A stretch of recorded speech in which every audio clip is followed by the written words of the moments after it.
여러분 세계가 주목하고 있습니다. 세계적인 언론 뉴욕타임즈가 인도네시아의 작은 부족을 주목했습니다. 그들이 선택한 문자가 바로 한글이었기 때문입니다. 700개가 넘는 언어를 가진 인도네시아에서 자신들의 고유 언어를 지키기 위해 세계의 수많은 문자 중 한글을 선택한 찌아찌아족. 현재 그들의 마을에는 한글로 된 간판이 걸려 있고 아이들은 학교에서 한글을 배우며 그들의 전통 문화와 노래가 한글로 기록되고 있습니다. 로마자도 아랍어도 아닌 한글을 선택한 이유는 무엇일까요? 그들은 왜 하필 한글을 선택했을까요? 더 놀라운 것은 찌아찌아족의 아이들이 한글을 배우면서 자부심을 느끼고 있다는 점입니다. 우리 언어와 너무 잘 맞는다. 배우기 쉽다는 그들의 증언은 500년 전 세종대왕님께서 만드신 한글의 과학성을 다시 한번 증명하고 있는데요. 오늘 저희가 소개해드릴 주인공도 한글의 과학성에 매료된 외국인입니다. 예일대 언어학과에서 공부하던 에델린 시그널. 그녀는 원래 프랑스어와 스페인어를 구사하는 유럽 언어 전문가였습니다.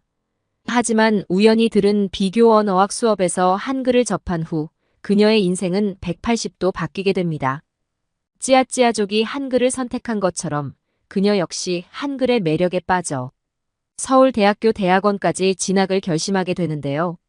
과연 무엇이 그녀를 한글의 세계로 이끌었을까요? 지금부터 그녀의 특별한 이야기를 시작합니다. 안녕하세요. 예일대 언어학과 재학 중인 에델린 시그널이에요.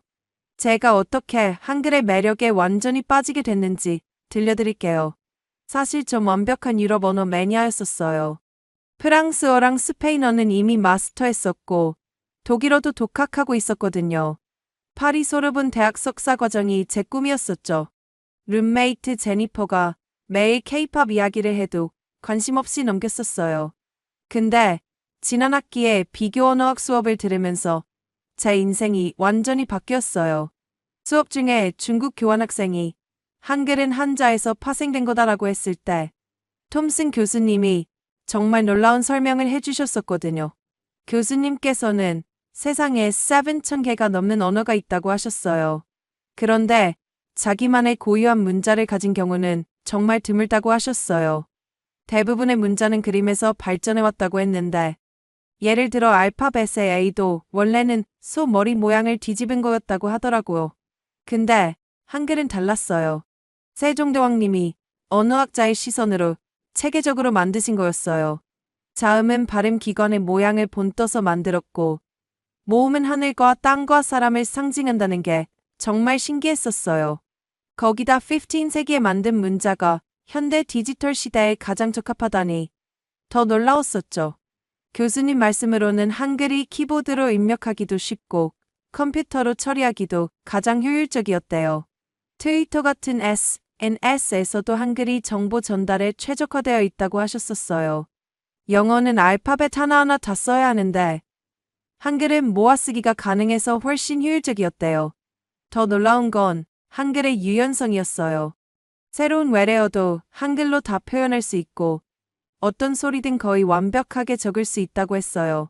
비빔밥, 김밥 같은 한국어 단어들이 이제는 영어 사전에도 올라갔다는 게 신기했었어요. 그 수업 이후로 한국어랑 한글에 완전히 매료됐었어요. 도서관에서 한글 관련 책은 다 찾아 읽었고 제니퍼가 추천하는 한국 드라마도 보기 시작했었어요. 곧 K-팝 가사도 이해하면서 들을 수 있게 됐었죠. 세종대왕이 한글을 만드신 이유가 정말 감동적이었어요. 일반 백성들이 쉽게 글을 배우고 자신의 생각을 표현할 수 있게 하려고 만드셨다고 했어요. 그때는 한문을 아는 사람들만 글을 쓸 수 있었는데 한글이 생기고 나서는 누구나 쉽게 배울 수 있게 됐다는 게 정말 대단했어요. 결국 서울대 교환학생 프로그램에 지원까지 했었어요. 유럽 언어만 고집하던 제가 한국어의 매력에 푹 빠져버렸었네요. 돌이켜보면 참 신기해요. 관심도 없던 언어가 제 인생을 바꿔놓았으니까요. 그때서야 알게 됐어요. 진정한 언어학도라면 어떤 언어든 선입견 없이 바라봐야 한다는 걸 깨달았거든요. 그러던 어느 날 수업 시간에 정말 예상치 못한 일이 있었어요. 중국에서 온 교환학생 웨이가 갑자기 손을 들더니 자리에서 벌떡 일어났거든요. 평소에도 자기 주장이 강한 학생이었는데 그날은 뭔가 더 단단히 준비를 해온 것 같았어요. 웨이가 자신만만한 목소리로 PPT 발표를 하고 싶다고 했는데 교수님이 허락하시자마자 USB를 꺼내더니 프로젝터에 연결했어요. 그리고는 정말 놀라운 주장을 하기 시작했죠. 한글이 한자에서 파생된 문자라면서 증거를 하나씩 제시하더라고요. 무자가 한자의 입구에서 왔다느니 고의 이름인 기억이 한자음이라느니 하면서요. 심지어 한글이라는 단어도 한자에서 왔다고 주장하더라고요. 훈민정음이라는 이름이 한자로 쓰여진 것도 증거라고 했어요. 교수님이 뭐라고 하시려는데 웨이는 말씀하실 틈도 안 주고 다음 슬라이드로 넘어갔어요. 이제는 아예 한국 문화 전체를 거론하면서 한복이랑 한자, 심지어 김치까지 다 중국에서 시작됐다고 하더라고요.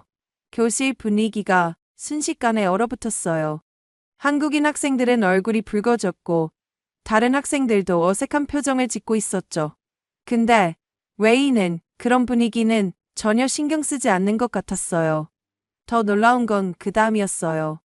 한글의 모음, 의도 한자의 한일에서 따왔다면서 한글은 그냥 한자를 현대화한 버전이라고 단정 지어버리더라고요.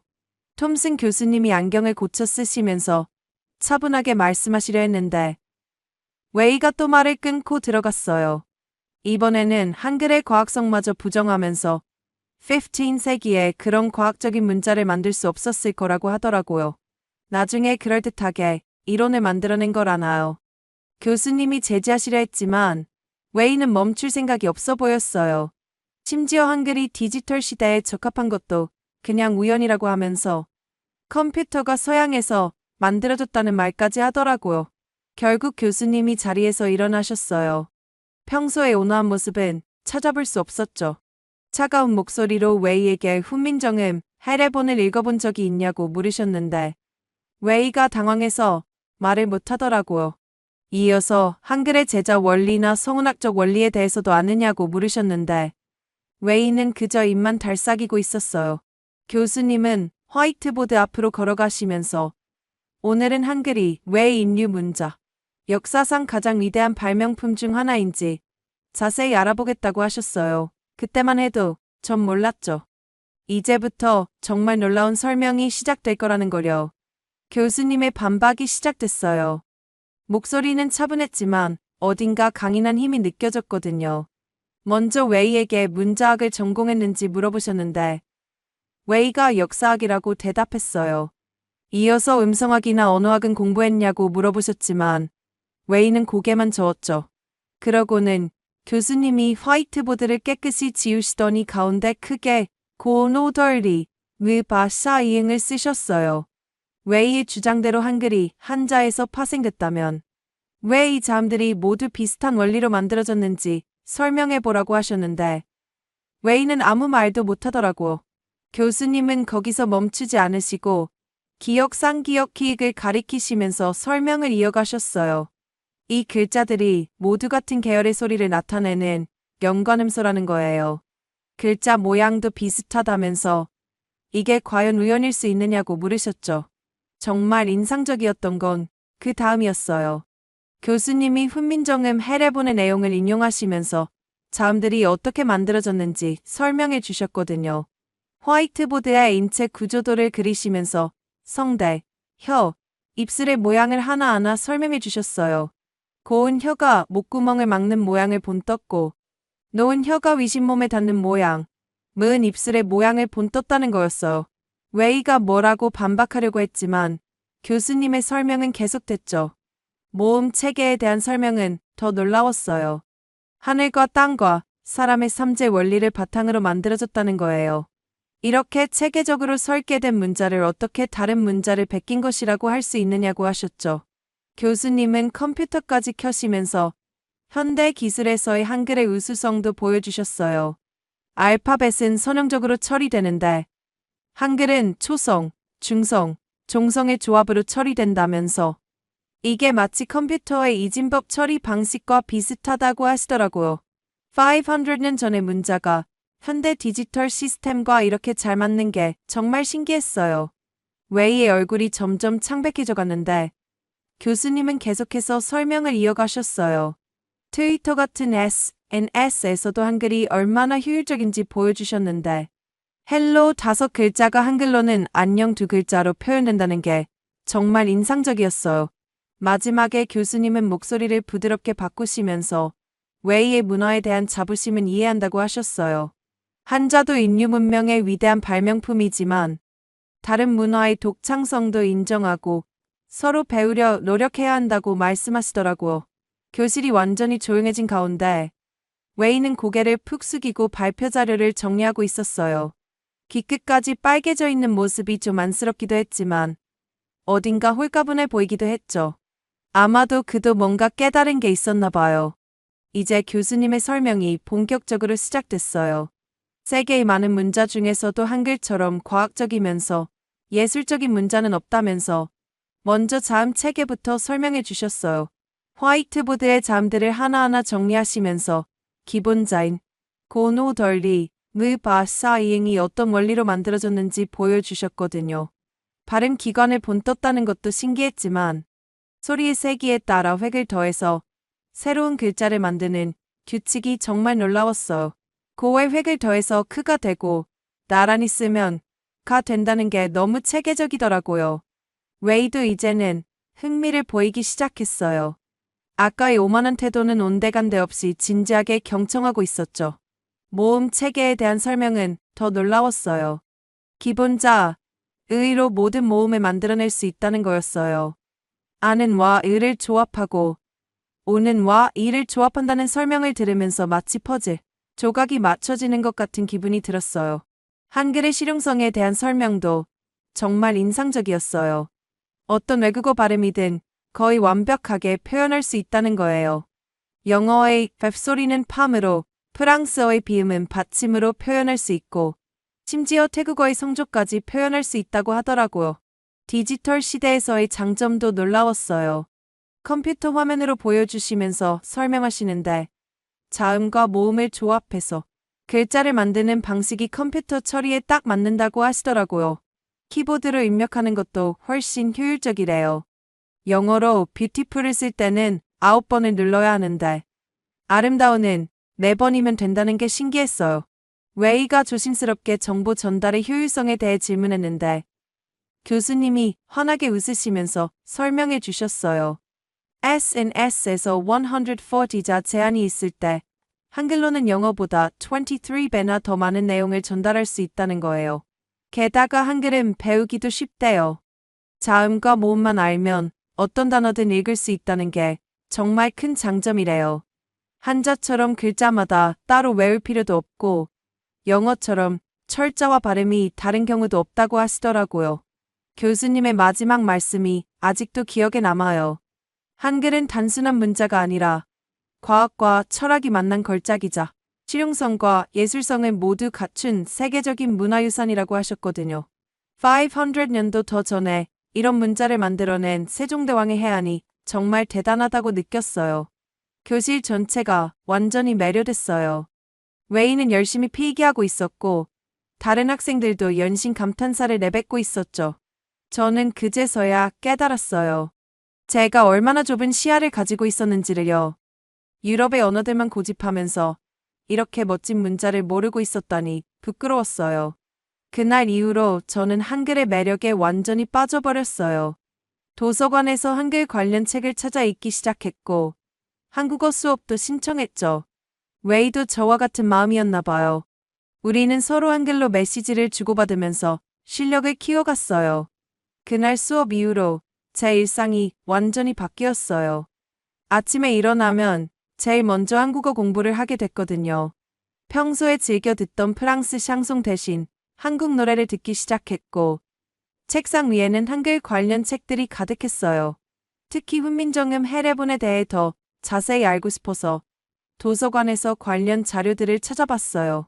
세종대왕님이 얼마나 치밀하게 한글을 만드셨는지 알면 알수록 더 감동적이더라고요. 백성들을 위해 이렇게 과학적이고 체계적인 문자를 만드셨다는 게 정말 대단해 보였어요. 웨이도 많이 달라졌어요. 수업이 끝나고 저한테 먼저 다가와서 같이 공부하자고 제안했거든요.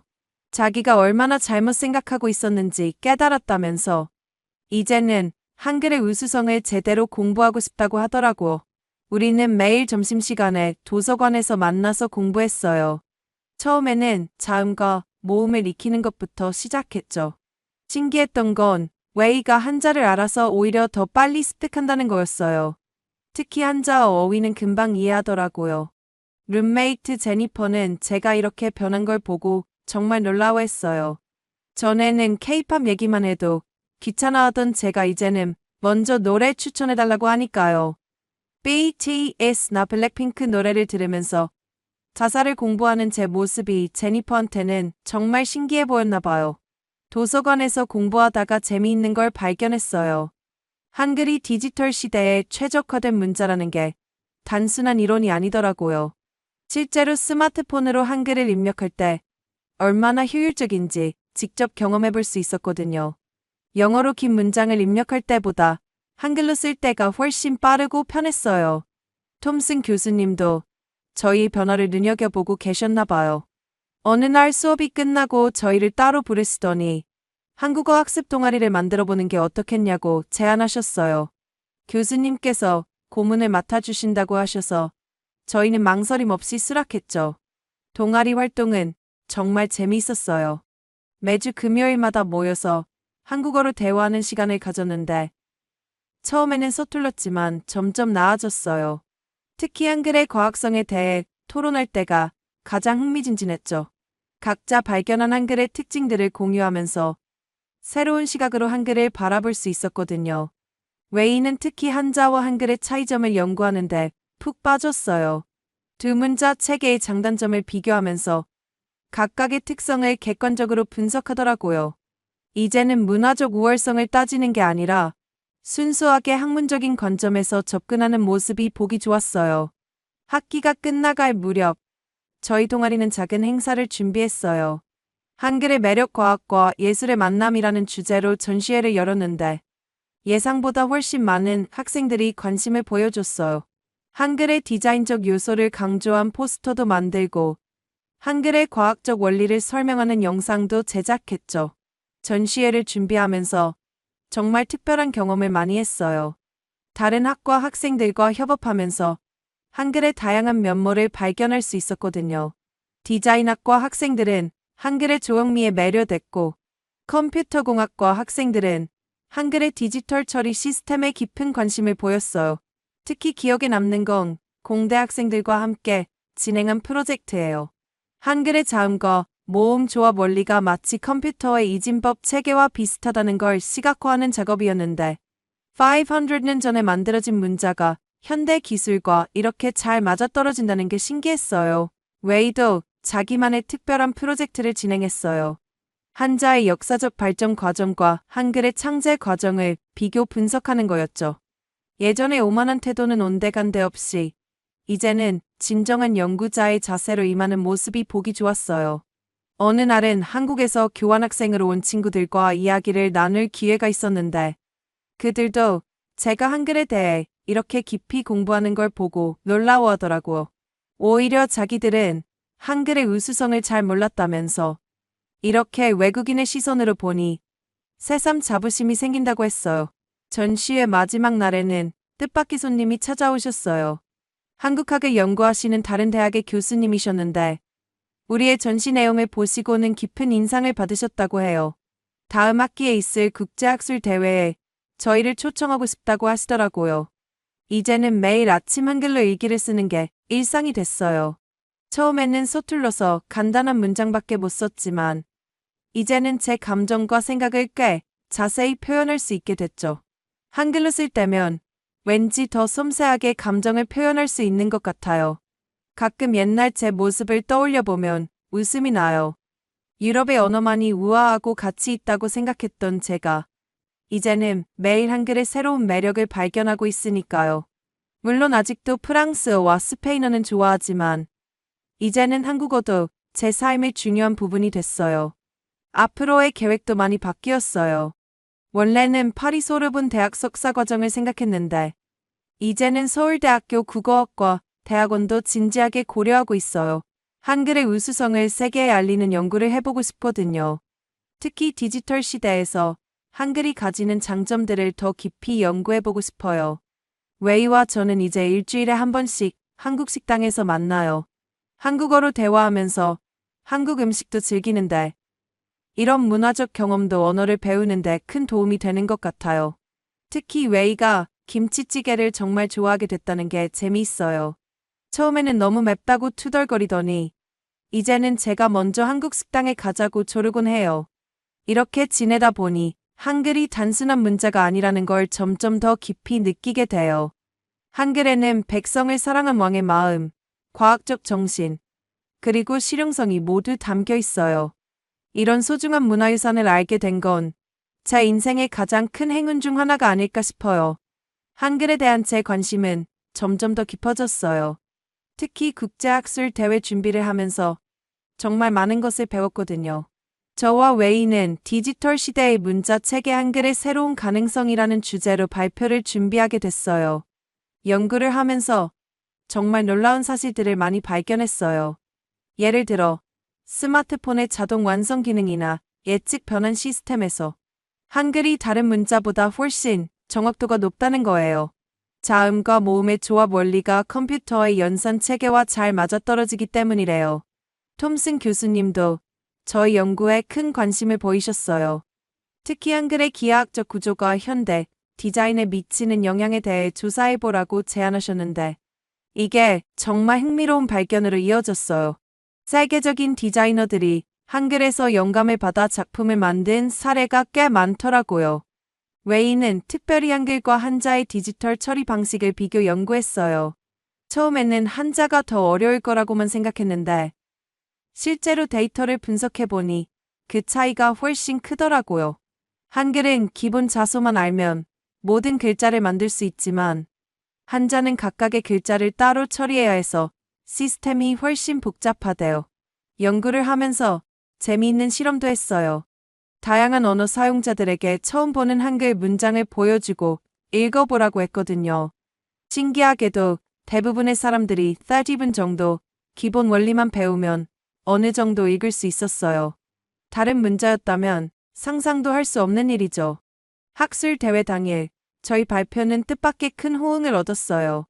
특히 인공지능 전문가들이 많은 관심을 보여주셨는데 한글의 체계적인 구조가 기계학습에 이상적이라는 거예요. 자연어 처리 분야에서 한글이 가지는 장점에 대해 더 연구해보고 싶다는 분들도 계셨어요. 웨이의 발표도 인상적이었어요.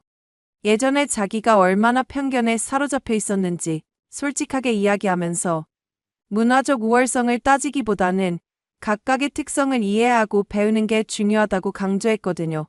그 모습을 보면서 사람이 정말 많이 변할 수 있구나 하고 느꼈어요. 학술 대회가 끝난 후 뜻밖의 제안을 받았어요. 한국의 한 대학에서 교환학생 프로그램에 참여해보지 않겠냐는 거였죠. 웨이도 같은 제안을 받았는데 저희는 서로 마주 보며 웃었어요. 마치 운명처럼 느껴졌거든요. 이제는 매주 한국어 스터디 모임을 이끌고 있어요. 처음에는 저희 둘뿐이었는데 어느새 10명이 넘는 학생들이 모이게 됐어요. 다들 한글의 과학성과 실용성에 매료됐다고 하더라고요. 특히 공대생들이 많이 참여하는데 한글의 구조적 원리를 배우는 걸 정말 재미있어 하는 것 같아요. 제가 서울행을 결심하게 된 건 그날 학술 대회에서 있었던 일 때문이었어요. 발표가 끝난 후 한국에서 오신 김 교수님이 저희를 따로 불러 세우셨거든요. 자네들의 한글에 대한 열정이 인상적이네. 서울대학교에서 한 학기 공부해보지 않겠나? 라고 제안하시더라고요. 처음에는 고민이 됐어요. 파리 소르본 대학 유학이 저희 오랜 꿈이었으니까요. 하지만 한글에 대해 더 깊이 알고 싶다는 마음이 컸어요. 특히 한글의 디지털 시대, 활용 가능성에 대한 연구를 현지에서 해보고 싶었거든요. 웨이도 같은 생각이었대요. 부모님은 좀 놀라셨어요. 내일 프랑스 유학을 꿈꾸던 제가 갑자기 한국행을 결심했으니까요. 하지만 한글의 과학성과 우수성, 그리고 제가 연구하고 싶은 것들에 대해 설명드리니 이해해 주셨어요. 오히려 이런 확고한 학문적 목표가 생긴 걸 기뻐하시더라고요. 그렇게 저희는 서울행 비행기에 올랐어요. 비행기 안에서도 한글 공부를 했는데 옆자리에 앉으신 한국인 할머니께서 제 한국어 실력에 감탄하시면서 초콜릿도 주시고 정말 따뜻하게 대해주셨어요. 서울에 도착했던 그 순간이 아직도 생생해요. 인천공항에 내리자마자 가슴이 두근거렸었는데 처음 보는 한글 간판들이 술술 읽히는 게 신기했었죠.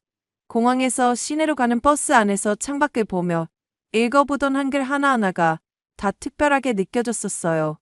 서울대학교 언어학과 교환학생 프로그램은 제 예상보다 훨씬 더 흥미진진했었어요.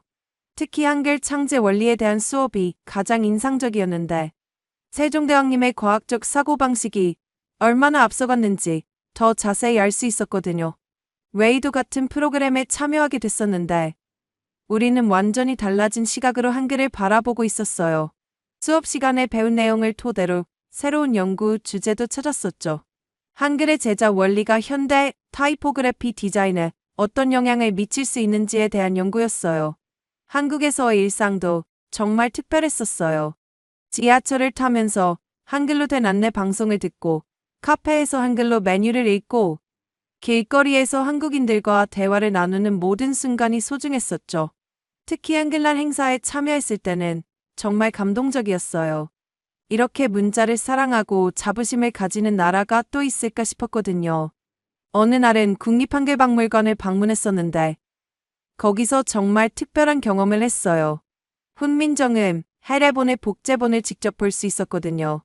그 옛날 세종대왕님이 이렇게 체계적으로 문자 창제 원리를 설명해 놓으셨다는 게 너무 놀라웠어요. 박물관 관장님께서 저희 연구에 관심을 가져주셔서 특별히 더 자세한 설명도 들을 수 있었었죠. 연구를 진행하면서 한글의 또 다른 특징들을 발견하게 됐었어요. 특히 한글이 시각장애인들을 위한 점자 시스템과도 굉장히 호환성이 좋다는 사실이 흥미로웠어요. 자음과 모음의 기본 구조가 점자로 옮기기에도 매우 효율적이었더라고요. 이런 부분까지 고려했을 리는 없었을 텐데 우연히도 이런 장점까지 가지고 있다는 게 신기했었죠. 서울에서의 시간이 지날수록 한글에 대한 애정이 더 깊어졌었어요. 거리의 간판들, 지하철의 안내문, 스마트폰의 메시지들, 이 모든 것들이 한글로 표현되는 걸 보면서 이 문자가 얼마나 실용적이고 아름다운지 매일매일 새롭게 느꼈었어요. 웨이와 저는 매주 한 번씩 광화문 세종대왕 동상 앞에서 만났었어요.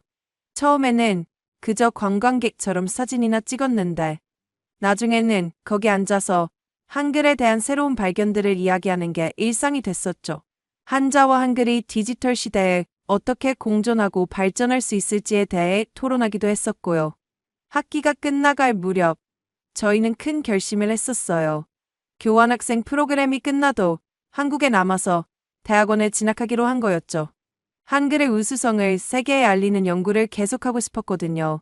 특히 인공지능 시대에 한글이 가질 수 있는 가능성에 대해 더 깊이 연구해보고 싶었어요. 예일대로 돌아와서 마지막 학기를 마무리하고 다시 한국으로 가기로 했었어요.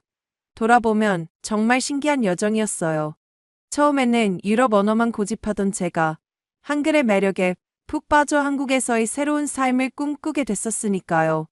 서울대학교 대학원에서 디지털 시대의 문자 체계와 한글의 활용이라는 주제로 연구를 시작하기로 결심했었어요. 특히 인공지능과 한글의 관계에 대해 깊이 연구해보고 싶었거든요. 한글의 체계적인 구조가 AI 학습에 어떤 이점을 줄 수 있는지, 또 음성 인식이나 자연어 처리 분야에서 한글이 가진 장점을 어떻게 활용할 수 있을지 연구해보고 싶었어요. 웨이도 비슷한 꿈을 가지게 됐어요. 그 친구는 한글과 한자의 디지털 융합에 대해 연구하고 싶다고 하더라고요. 두 문자 체계의 장점을 결합해서 새로운 가능성을 찾아보고 싶다나 봐요. 우리는 앞으로 같이 연구하면서 문자의 경계를 넘어서는 새로운 발견들을 할 수 있을 거라 기대하고 있어요. 한글의 우수성을 세계에 알리는 것도 제 큰 목표가 됐어요. 언젠가는 테드 강연에서 한글의 과학성과 예술성에 대해 이야기하고 싶어요. 500년 전에 만들어진 문자가 어떻게 21세기 디지털 시대에 가장 적합한 문자가 됐는지, 제가 경험한 한글의 매력을 전 세계 사람들과 나누고 싶거든요. 그리고 훈민정음, 해례본을 영어로 번역하는 프로젝트에도 참여하고 싶어요. 세종대왕님의 위대한 업적과 한글의 과학적 원리를 전 세계 언어학자들이 연구할 수 있도록 돕고 싶거든요. 이게 제가 한글에게 받은 큰 감동과 깨달음을 나눌 수 있는 방법이 될 것 같아요. 유럽의 언어들도 여전히 사랑하지만 이제는 한글이 제 인생의 중심이 됐어요. 한글을 통해 배운 게 정말 많아요. 언어는 단순한 의사소통 도구가 아니라 그 안에 과학과 철학, 그리고 한 민족의 지혜가 담겨 있다는 걸 깨달았거든요. 이런 깨달음을 준 한글과 함께 이제 저희 새로운 여정이 시작될 거예요. 예전에 웨이가 한 말이 기억나요. 우리가 그때 그런 실수를 하지 않았다면 이렇게 멋진 문자의 진정한 가치를 발견하지 못했을지도 모르겠다고요. 정말 그런 것 같아요. 때로는 편견과 오해가 새로운 발견의 시작이 될 수 있다는 걸 저희는 직접 경험했으니까요. 이제는 그 경험을 바탕으로 더 넓은 세상을 향해 나아가려고 해요. 제 이야기를 들어주셔서 감사합니다. 사연을 재밌게 들으셨다면 구독과 알림 설정 부탁드립니다. 여러분의 구독과 알림 설정은 영상 제작에 큰 힘이 됩니다. 구독자 여러분의 사연 또한 제보받습니다. 사연으로 채택되신 분들께는 소정의 선물 또한 보내드리고 있으니 많은 참여 부탁드립니다. 지금까지 외국인의 시선에서 한국의 감동에 빠진 이야기를 전해드리는 감동 다이브였습니다. 하루 보내세요. 감사합니다.